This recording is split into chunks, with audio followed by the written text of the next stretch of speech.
The Galactic Council's observation deck fell silent as the holographic display flickered to life.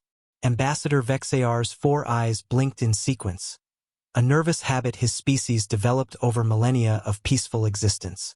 Beside him, the crystalline form of Counselor Threm hummed with anticipation, while the gaseous entity known as Whisper coalesced into a denser cloud. "The humans have been attacked," Vexayar announced, his voice carrying across the chamber. "The Corvith Empire has initiated hostilities against Earth's outer colonies." A ripple of concern passed through the assembled representatives. The humans were newcomers to the galactic stage, barely 50 years since first contact. They were known as traders, diplomats, and surprisingly effective mediators in minor disputes. No one had seen them fight. "The Corvith will crush them," Threm's crystalline body chimed. "They've conquered 17 systems. The humans have, what? 3 colonies and their homeworld." Whisper's form shifted, particles arranging to form words in the air. "We should prepare refugee protocols. The humans will need sanctuary once the Corvith finish with them." But Vexayar noticed something odd in the data streams. The human response wasn't what he expected. No panic, no desperate calls for help. Instead, there was a cold, methodical mobilization unlike anything in the Council's databases. The first battle lasted 17 minutes. The Corvith fleet, comprised of 200 warships that had terrorized the Outer Rim for decades, jumped into the Proxima colony system expecting easy prey. They found something else entirely. "What are those?" Threm's usually melodious voice cracked as new signatures appeared on the display. Hundreds of small objects erupted from asteroid fields where sensors had shown nothing. Human ships, Vexayar realized, but not like any design in their registered fleet. These were different, angular, brutal things built with one purpose.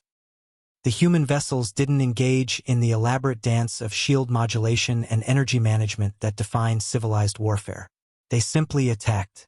Kinetic weapons, primitive by galactic standards, punched through Corvith shields like tissue paper. Nuclear warheads, banned by 73 different treaties, detonated in brilliant spheres of destruction. "They're using atomics," Whisper's form dispersed and reformed in shock. "That's barbaric." But barbaric proved effective.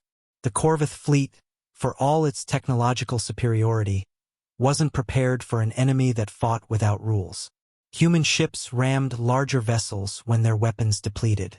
Pilots broadcasted no surrender signals, no requests for mercy. They fought until they couldn't, and then they ensured their deaths meant something. Within a week, the war spread across 7 systems. The Council watched in horrified fascination as humanity revealed capabilities they'd hidden for 5 decades. Moon-sized installations emerged from gas giant atmospheres. Sleeper fleets activated in deep space.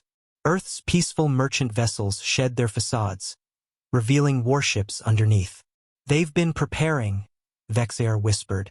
"Since first contact, they've been preparing for this."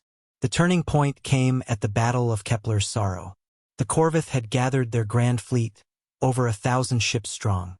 The humans met them with a fraction of that number, and won. Not through superior technology or tactics, but through sheer, terrifying determination. Human crews fought damaged ships until life support failed. Colonists turned their mining vessels into weapons.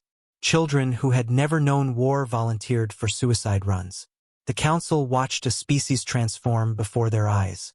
The cheerful diplomats and eager traders were gone, replaced by something that made even the warlike Corvith pause. Humans didn't just fight to win. They fought to ensure no one would ever threaten them again. When the Corvith Empire sued for peace after just 43 days of warfare, they hadn't just lost, they were broken. Their core worlds remained untouched only because humanity chose to stop. The humans had developed something they called planet crackers, but decided not to use them.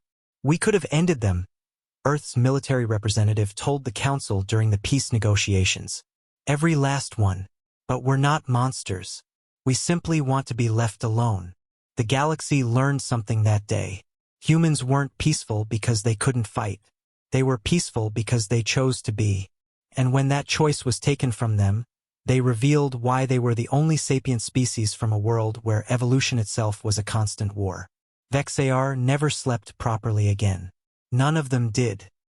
They had witnessed humanity's first war, and in their nightmares, they wondered what would happen if there was a second.